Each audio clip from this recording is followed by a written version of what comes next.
High high, আপনি ছবির থেকে বাস্তবে বেশি শুনুন। আর কি কি শুনতে হবে আমাকে? সেই কালার থেকে শুরু করেছে, কিন্নরি কণ্ঠ, এখন আবার বলছেন আমি নাকি ছবির থেকেও বেশি শুন।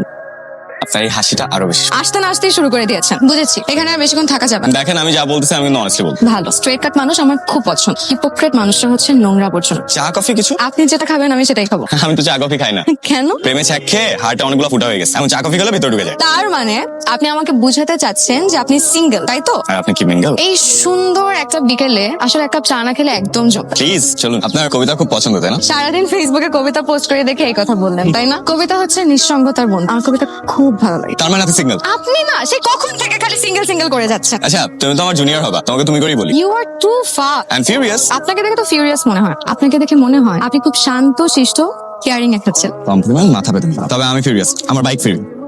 এটা আপনার বাইক? হ্যাঁ। আমাকে আপনার বাইকে করে ঘুরাবেন? আমার না বাইকে চড়তে খুব ভালো লাগে। অবশ্যই। হ্যালো, তুমি কই? বাসায়। তুমি এক্ষুনি আমার বাসায় আসো, আমি তোমাকে অ্যাড্রেস চেক করে দিচ্ছি, তুমি এক্ষুনি আমার বাসায় আসো। কি? আরে এত লাফায় ওঠার কিছু নাই, মা বাসায় নাই। আর শোনো, আমার না খাওয়া দাওয়ার খুব কষ্ট হচ্ছে, তুমি এসে আমাকে রান্না করে দিয়ে যাও না প্লিজ। তোমাকে আমাকে শিক্ষিত কাজের বুয়া মনে হয়? আরে তুমি শিক্ষিত কাজের বুয়া কেন বাবা, তুমি শিক্ষিত রাজু। আমার না টাকি মাছের ঝোল দিয়ে খুব ভাত খেতে ইচ্ছা করছে, সাথে লাউ চিংড়ি। নো ওয়ে, আমার অনেক কাজ আছে। ফোন রাখো তো। শুনো না প্লিজ। ও গড, তোমার বাসা খুঁজে পেতে যে কি কষ্ট হয়েছে আমার। সিরিয়াসলি চলে আসছো? আমি খুব দুষ্টামি করছিলাম। কেন, তুমি সিরিয়াসলি বলো নাই? আচ্ছা তাহলে আমি আসি। এই খুঁজো খুঁজো, পরে আসো।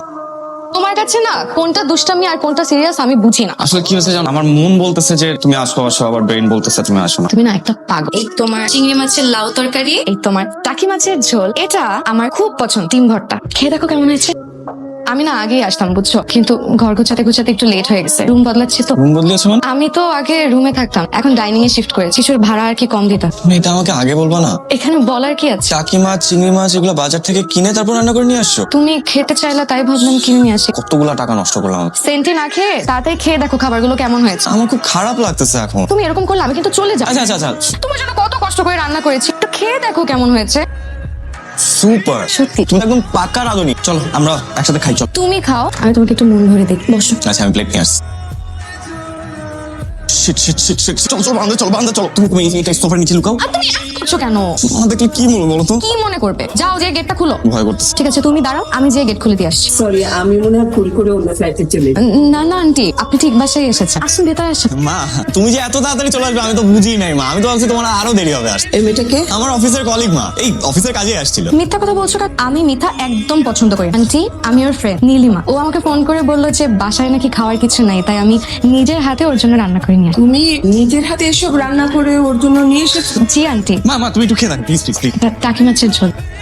রান্না খুব ভালো হলো। Thank you aunty. কিন্তু তুমি দাঁড়িয়ে কেন? বসো। না আন্টি, আজ আমি আসি, আরেকদিন বসবো। আজ আসি আন্টি। আবার এসে ফেলবে। হ্যাঁ। কতদিন ধরে চিনিস মেয়েটা? এই তো বেশি দিন না। একটা মেয়ে এত কষ্ট করে রান্না করে নিয়ে একটা ছেলের কাছে যখন আসে, তার মানে সেই ছেলেটাকে সে খুব পছন্দ করে, বুঝেছি? মেয়েটাকে তো ভালোই মনে হয়, দেখতেও সুন্দর। তো খা, তোর জন্য এত কষ্ট করে রান্না করে নিয়ে এসে। আচ্ছা মা, মানে আমাদের বয়সে তুমি কোন ছেলের জন্য রান্না করে নিয়ে গেছিলে? মা মা মা মা, আরে আমার আম্মু যে তোমাকে এভাবে রিসিভ করবে আমি সেটা কখনো ভাবিনি। তোমার আম্মু অনেক ভালো মানুষ। তোমার পছন্দ হয়েছে আমার আম্মুকে? অনেক।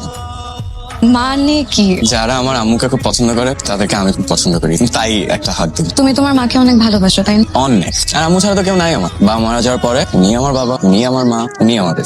আমি আমার মাকে অনেক ভালোবাসি। আমি আমার মাকে এমন একটা সকাল দিতে চাই যে সকালে ঘুম থেকে উঠে কোথায় টাকা ধার চেতে হবে এটা আমার মার ভাবতে হবে না, পাওনাদারদের ভয়ে আতঙ্কিত হতে হবে। আমি আমার মাকে এমন একটা সকাল দিতে চাই। এই আমার টাকা দাও নাকি? হ্যাঁ, টাকা যদি না দিতে পারো তাহলে তুমি তোমার ঘর বিক্রি করবা আর নাহলে জমি দিবা। তোমার এই সুন্দর সকালের জন্য আমি তোমার পাশে থাকবো সবসময়। নীলিমা কি হলো, তুমি ফোন করতেছ না? করো, সারাদিন ধরে তোমার ফোন দিতেছি। এই, কে আপনি এত রাতে ফোন দিয়ে ডিস্টার্ব করতেছেন? কে? এটা নীলিমার নাম্বার না? হ্যাঁ, নীলিমার ফোন। তো আপনি কে? আমি ওর ফ্রেন্ড। আপনি? হ্যাঁ, আমি কে মানে? রাত বিরাতে মেয়েদেরকে ফোন করে ডিস্টার্ব করতেছেন, আবার জিজ্ঞেস করতেছেন আমি কে? নীলিমা আমার বউ। বউ ও মানে? কি আপনি কিছু বুঝেন না? না, আপনি যাকে ফোন দিছেন নীলিমা, নীলিমার হাজবেন্ড আমি, বাংলাতে যাকে বলে জামাই, বুঝতে পারছেন? আপনি ওর হাজবেন্ড? জি, আমি নীলিমার হাজবেন্ড। আপনাকে কিছু বলে নাই? ও বলে নাই? হ্যালো, নীলিমা কি হইতেছে এসব? উনি কি বলতেছে? উনি উনি কি তোমার হাজবেন্ড? আমি তোমার সাথে কালকে কথা বলি। হ্যাঁ, রাখি। নীলিমা, নীলিমা তুমি কি বলতেছে এগুলো? উনি উনি কি সত্যি তোমার হাজবেন্ড? হ্যাঁ, উনি সত্যি আমার হাজবেন্ড। আমি কিছুই বুঝতে পারতেছি না। আমি তোমাকে আমার জীবনের সব কথা বলি নাই রামি, কিছু জিনিস গোপন করেছি। আমি ম্যারিড। আমার মাথা টাথা কিচ্ছু কাজ করতেছে না। আমি আমি বুঝতেছি না কি করবো আমি। কলেজে থাকতেই আমি সাইদের প্রেমে। আমাদের রিলেশনশিপটা আমার বাবা কোনোভাবেই মেনে নেয়নি আর আমাকে জোর করে বিয়ে দিতে চেয়েছে। তখন এই শহরে পালিয়ে আসি সাইদের হাত ধরে, একটা বাসায় উঠি, আমাদের ছোট্ট সুন্দর একটা সংসার হয়। কিন্তু কিছুদিন পরে জানতে পারি সাইদের আসল রূপ। দিন রাত নেশা করতো আর আমাকে মারধর করতো। একটা সময় পর আমি আর সহ্য করতে না পেরে পালিয়ে আসি। আমি ভেবেছিলাম সুইসাইড করবো, করবো, কিন্তু পরে ভাবলাম যে সুইসাইড করলে লাভ কি? আমি তো এই জীবনেও শান্তি পাই, পরকালেও শান্তি পাবো। তুমি ওনাকে ডিভোর্স দিচ্ছ না কেন? আমি চাইলে ওকে ডিভোর্স দিতে পারবো। ওর কাছে আমার কিছু ছবি আর ভিডিও আছে। আমি যখনই বলি যে আমি ওকে ডিভোর্স দিব, ও আমাকে ছেড়ে দেয়, যে ছবিগুলো ভাইরাল করে দিবে।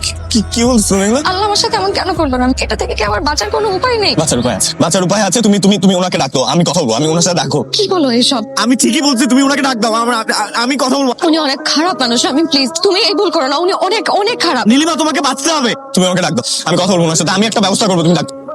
আপনি আমার বউর বয়ফ্রেন্ড, কি করতে পারি বলেন? আপনি নীলিমাকে এত কষ্ট দিচ্ছেন? আপনার দরদ দেখে তো আমার মনে হচ্ছে আমি বিষ খাই মরে যাই। দেশে কি আইন কানুন নাই? আপনি কি মনে করছেন যে দিনের পর দিন ছবি ভিডিও দিয়ে ব্ল্যাকমেল করে যাবেন আর আপনার কিচ্ছু হবে না? তাই মনে করছেন? করবো কি করবি তুই? কি করতে পারবি আমাকে বল। নীলিমা আপনার নামে কেস করো। নীলিমা আমার নামে কেস করবে? নীলিমা এত সাহস নাই তো? আমি জানি, আমার তো আছে। আমার ছেলে আমাকে সব বলেছে মা, কিন্তু আন্টি, আমি যাকে বিয়ে করেছি সে খুব খারাপ মানুষ। কিন্তু তুমি তো ভালো মানুষ, ভালো দিয়ে তো খারাপকে জয় করতে হয়। তুমি কিন্তু একদম কান্নাকাটি করবে না, মনে সাহস। এখন তোমরা বসে গল্প করো, আমি খাবারের ব্যবস্থা করবো। না না আন্টি প্লিজ। বললেই হলো, না খেয়ে যাবে তুমি। সাহিদ ফোন দিস। কাজ করো, আমাকে তো আমি হ্যালো। ও দুজন একসাথে, খুব ভালো। কি বলবেন বলেন। আপনি আমার বউরে নিয়ে যা ইচ্ছা করেন, আর কিচ্ছু আসে যায় না। আমি যেটার জন্য ফোন দিছি সেটা শুনে আমি ওকে ডিভোর্স দিই। আমার কাছে ভিডিও ছবি যা আছে সব কিছু দিয়ে দিব। তার বিনিময়ে আমাকে 20 লাখ টাকা দিতে হবে। আর কিছু? আর কিচ্ছু লাগবে না, শুধু 20 লাখ টাকা হলেই হবে। আচ্ছা ঠিক আছে, দেখতেছি আমি আপনার জন্য কি করতে পারি। কি বলে জানো একটা? 20 লাখ টাকা চাইছে, দিলেও তোমাকে ডিভোর্স দিয়ে দিবে আর ছবি ভিডিও যা আছে সব ডিলিট করে দিবে। দেখছো ও এইভাবেই আমাকে ব্ল্যাকমেল করে। কোথায় পাবো আমি 20 লাখ টাকা? আমি দিব। তুমি দিবা মানে? কি বলো এইসব? দেখো আমি টাকা দিয়ে হলেও আমি চ্যাপ্টারটা ক্লোজ করতে চাই। এই নে বাবা, গয়নাগুলো আমি আমার ছেলের বউর জন্য রেখেছিলাম। এখন তো এগুলো নীলিমাই পাবে। নীলিমার এখন এত বড় বিপদ, এগুলো বিক্রি করে যা পাস তাই দিয়ে নীলিমাকে বিপদ মুক্ত কর। চিন্তা করিস, এগুলো তো অনেকখানি হবে। রামিম, এখানে 2 লাখ আছে, এটা আমি পার্সোনালি দিলাম, আর আমি অফিসের সাথে কথা বলছি, অফিস থেকে তোমাকে আরো 2 লাখ দেওয়া হবে। কেমিরি ভাই থ্যাংক ইউ সো। আমি 2 মাসের মধ্যে ফেরত দিয়ে দিব, প্রমিস। পুরো 20 লাখ। আপনি সাত চালাবার, আপনি সাত চালাবার। সাইন করেন। সাইন করুন। ছবি আর ভিডিওগুলো কই? আছে এই যে ল্যাপটপ সব। এই ছোট ট্যাপটা কই? হ্যাঁ ট্যাপটা কই? আমি তো ট্যাব দিয়ে দিছি না। ছোট ট্যাপটা কই? ট্যাব দিয়ে দিছি, এই তো ট্যাব। বিক্রি করে দাও। চার্জার এখানে কেন? চার্জার ট্যাপ বিক্রি করে। ছোট ট্যাপটা কই? আমি বলছি তো যে আমি বিক্রি করতেছি, আমি সত্যি বলতেছি। আজ মাদার চেক করে দিছি। ছোট ট্যাপটা। আমি দিয়ে দিচ্ছি।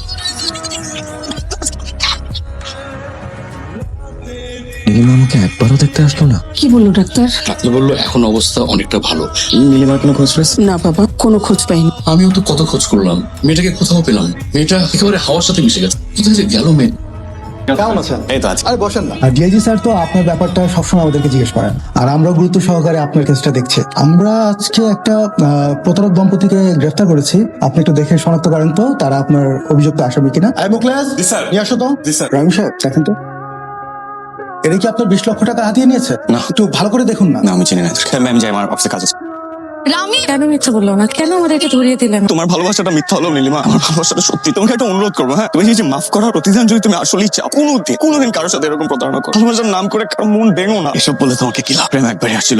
আমাকে একটা সত্যি কথা বলবা, আমার নামটা কি আসলে?